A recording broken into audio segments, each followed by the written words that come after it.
I was curious, when we were coming on the way over here. What's your favorite call? Like, is it the 2nd and 26? Is it the George Teague pick? It would probably have to be, 2nd and 26 to Devontae for a couple of reasons. Number one is because of what it meant, and again, that's post the play. That was, and the other thing was it happened out of nowhere. You went from the low of the lows with that sack to the highest of highs with the touchdown. So, there have been some big calls, Marcel Darius and that spin move at the Rose Bowl. There were so many that have come over these last 36 years, but probably one play to win the national title, it would be tough to beat that. And thank God I got the call right. So, it'll live on proudly. Mm-hmm. When you hear people say you're an icon, you're an institution, how does that make you feel? I think they've got it wrong. They say he should be in an institution is what it is. What it means is I've been around a long time. I've been blessed. This is 36 years now. And I talked to Josh Maxson at the university. I said, is this now my 35th or my 36th year? Because I didn't work last year. I said, do we count that or not? He said, well, whatever you want to do is what we'll do. So I'll probably take it, as 36 years. But it just means that I happened to hook my wagon to the right team in what has arguably been the greatest sports era in University of Alabama history. When I did basketball, they made more SEC tournament championship runs and won more games than did anybody except the Kentucky Wildcats. And obviously the football, going back to Bill Curry and conference title and Gene Stallings with the national title and so on, plus the Nick Saban run. But if not for the coaches and the players and their success, I'd just be old Eli calling ball games. Turns out now I'm old Eli calling championship games. And, it's a big honor. It really is. Yeah, because you were already well known before you got that gig, but you feel like that elevated your status. Yeah, but it still took many years for me to be accepted. That was not at all a universally accepted hire when I was named to replace John Forney and Paul Kennedy in that era. So it took a while, but yeah, at that point I had done the Barons. I had hosted Calling All Sports, a talk show, the first sports talk show in Birmingham, and I had hosted that for many years. So yeah, folks knew who I was, and that's really what ended up getting me the job with Alabama. I was not the best candidate for the job, and like I said, I was far from universally accepted, but folks knew who I was. Mm-hmm. Yep, and they love you now. I've been blessed, man. I have been blessed. Well, take me back to last March. Do we have to? What happened was I went to bed one night, got up from this chair, walked into the bedroom, went to sleep. The next morning I got up and my legs didn't work. My legs didn't work. We immediately thought I had had a stroke, which I did not. And we instantly began doing all these tests. And so that's how come we first said it's an orthopedic problem. If you remember back in March, what's the problem with you? Well, it's an orthopedic, because it was. My legs weren't working. I had no idea that was a precursor to cancer and all else that I have been through. So yeah, it was scary, man. Just imagine waking up the next morning and your legs don't work. You can't get out of bed. You can't walk to the bathroom. You can't do anything. That's where I was. How much of that battle was physical? How much of it involved mental health? And did you go through a lot of depression? I've never put a percentage on it, to be honest with you. I've never put a percentage on it, to be honest with you. It's just, it was a concern mentally as we got closer to the football season. My summer months, you know, I used to do a lot of Bama baseball on TV, which I'm going to be doing again here this season and so on. But it took a while for me to say, uh-oh, you know, football's around the corner and something's not right. I was pretty strong, I thought. But there were days where I felt sorry for myself. And I can't claim that wasn't the case. But, you know, I had good family support, great family support. Friends would, you know, want to come and see me, but I wouldn't allow it. I didn't want anybody to see me lying there in a hospital bed with tubes coming out of me and a feeding tube going into me. I mean, I was a sick boy. It took us it took us 7 months or so to finally diagnose what I had. And that gave cancer a 7-month head start. You know, they were the leader in the clubhouse, you know, going to number 16. And, you know, I just was lying there like a slug. That bothered me. And when I started missing ball games, that's no good. That's no good. So, you know, it took a lot out of me. It did. Thank God for hiccups, huh? Yeah, it was the most bizarre thing. I had a terrible case of hiccups. I mean, terrible. We're talking hiccup after hiccup after hiccup after hiccup with no time. I couldn't catch my breath. I'm trying to breathe. Scary. I was trying to breathe. And we finally had a doctor at the hospital as part of the 240 some odd days that I was in hospitals and nursing homes. I mean, I was sick.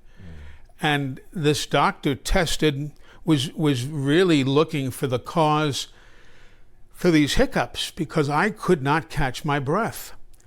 And when she did the tests or got the results back, it turned out that I had a cancerous growth in my esophagus. And that caused the hiccups. And that then told the doctors, hey, he's got cancer. Now, the obvious question is, how the heck did all these great doctors miss cancer? Well, they were giving me for my legs and for all of my mobility issues, they were giving me steroids. And one of the things that steroids does is mask other diseases. So they tested me like on the first day for cancer and for a stroke, like I said, which I did not have. They tested me, but everything came up negative because the steroids wouldn't allow the cancer markers to come through the tests. Well, finally they found the cancer in my esophagus, and they realized, you know, and this was Christmas Eve, December 23rd. So we go from March to December looking for what the heck is giving me all these problems. Then 9 days later, New Year's Eve, I got my first chemotherapy. I was this past December. So I'd been through a lot, but you're right. If not for that doctor testing all of these different things for the problem with the hiccups, I still might be searching. I might be dead and gone by now. Who knows? But that's what happened. Yeah, not to make everything a sports analogy, but did that make it easier that you knew who you Oh, were dealing with? it did. I mean, we were actually thrilled. I mean, they told me on the 23rd of December that you've got cancer. And it was stage 3, almost stage 4 cancer at that point because, like I said, it had a 7-month head start on any treatment. And finally we said, well, thank goodness. Now we know what we're treating. Let's get at it. Mm-hmm. And like I said, that was Christmas Eve, December 23rd. On December 31st, overnight to New Year's Day, I had my first chemo treatment. So we wasted no time.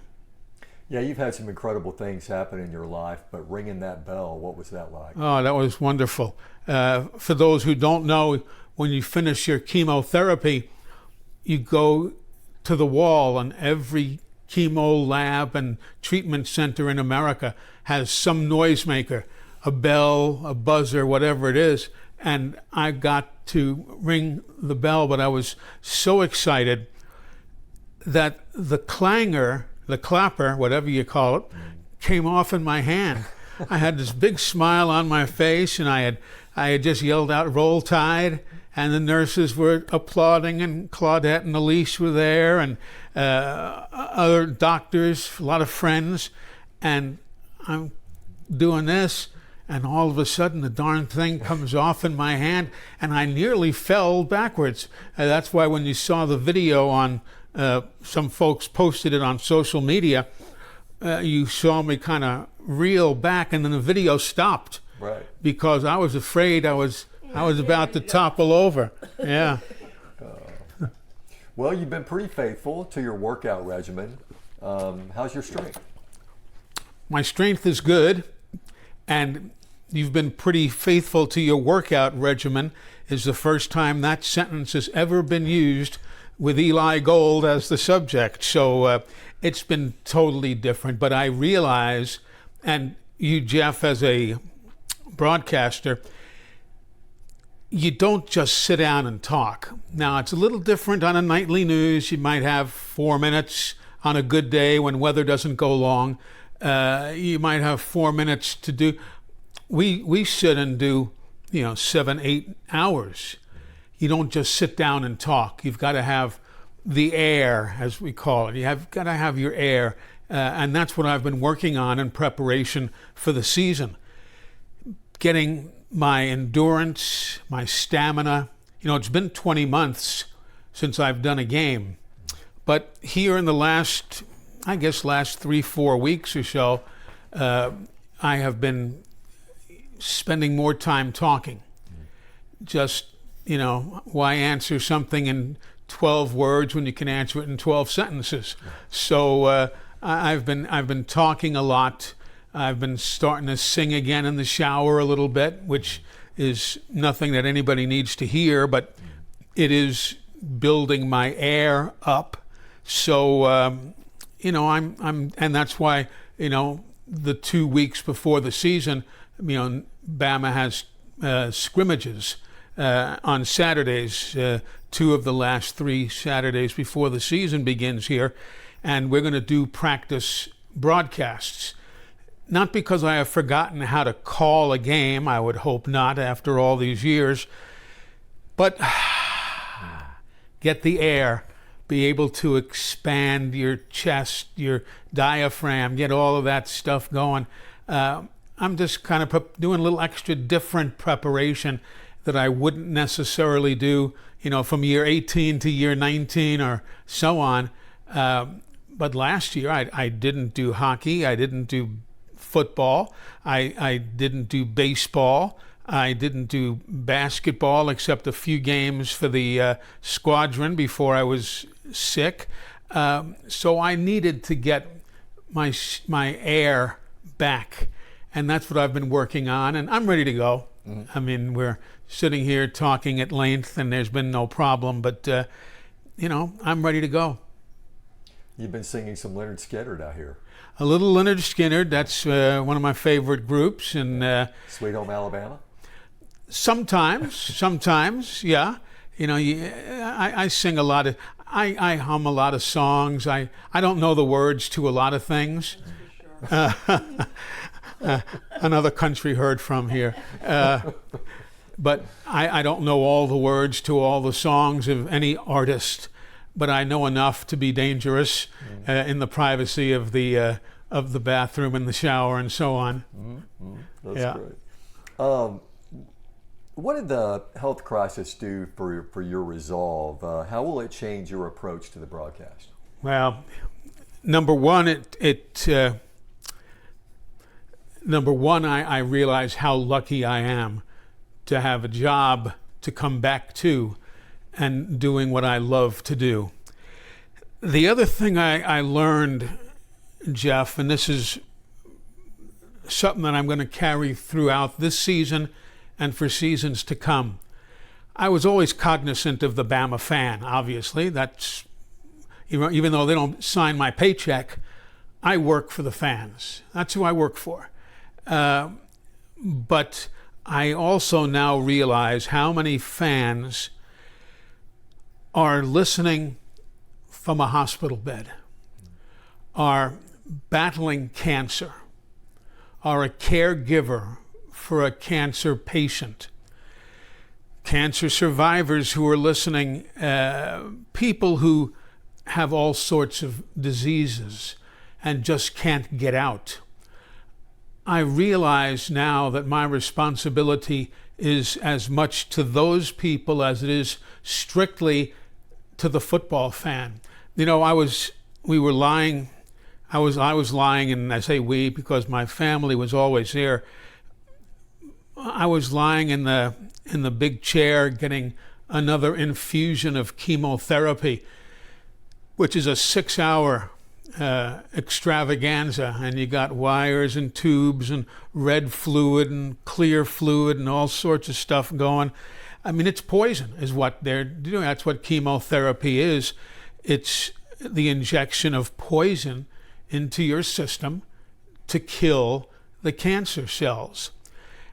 Well, I'm sitting there in this lazy boy type of chair, and I was leaned back and I was looking up at the ceiling, and I just started to realize, I thought about people who, I knew I was going to beat this.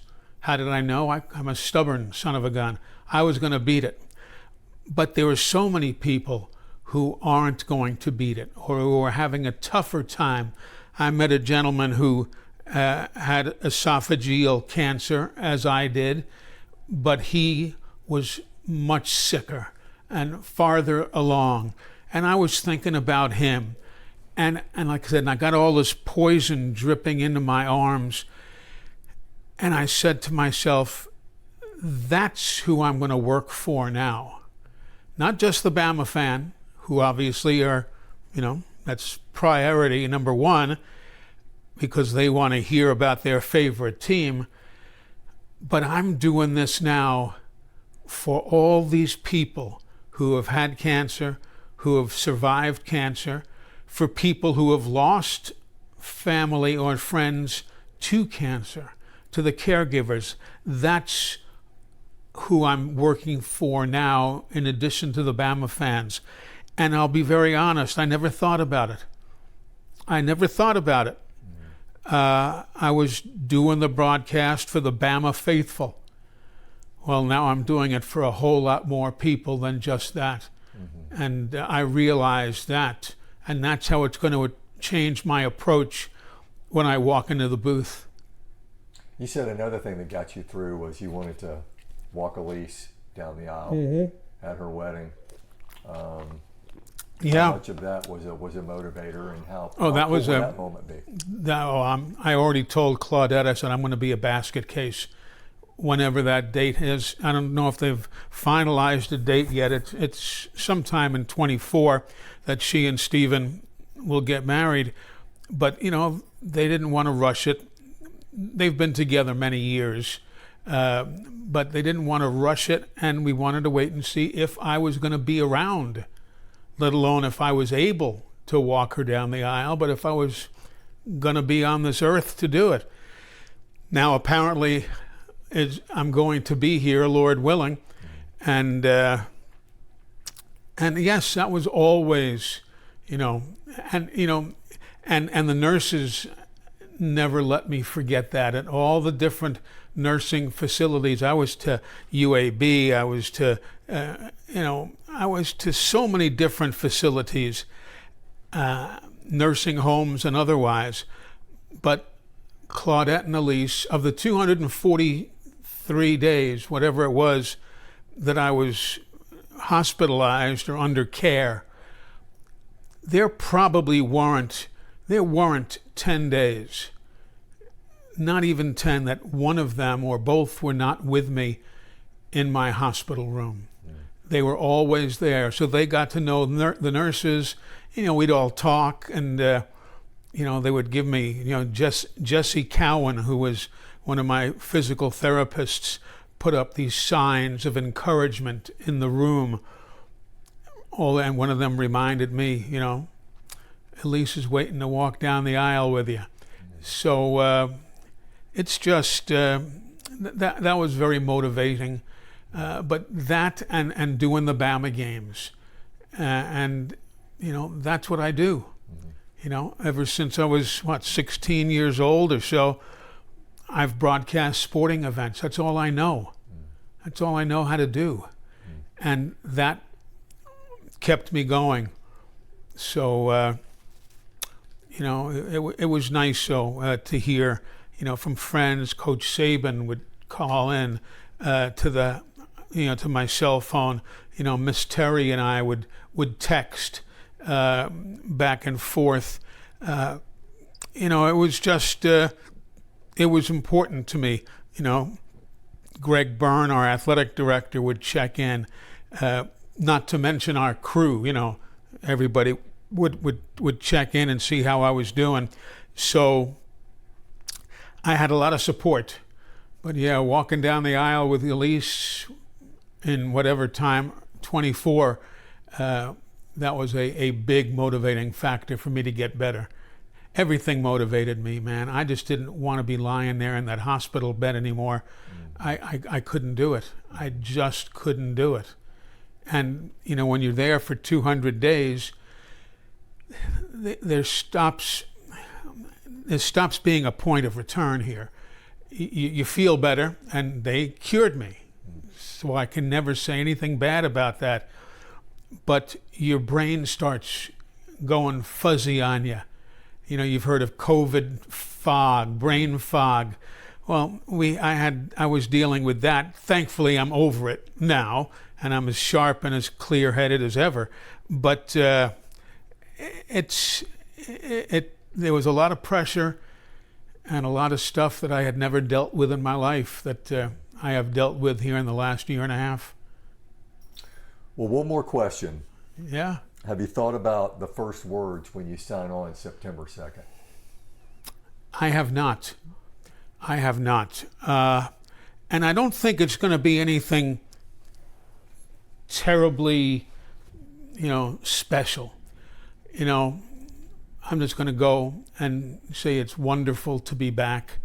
And, and I'll talk to those of you who, were kind enough to send me hundreds and hundreds of cards and letters.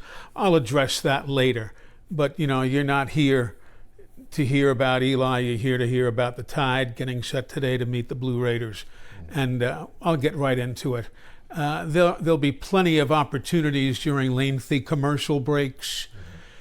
I can probably steal a few moments at halftime, to talk about other stuff. But no, as far as getting on the air and saying something witty like, "Where you been?" I thought about that, but it's nothing to make fun of. I just didn't want to do it. John Forney said after Coach Perkins had dismissed him and then he came back, he said, as I was saying before I was so rudely interrupted, but number one, John used that, and number two, nobody interrupted me. The Lord had His plans, and so I probably won't say anything that'll go down in broadcasting history now.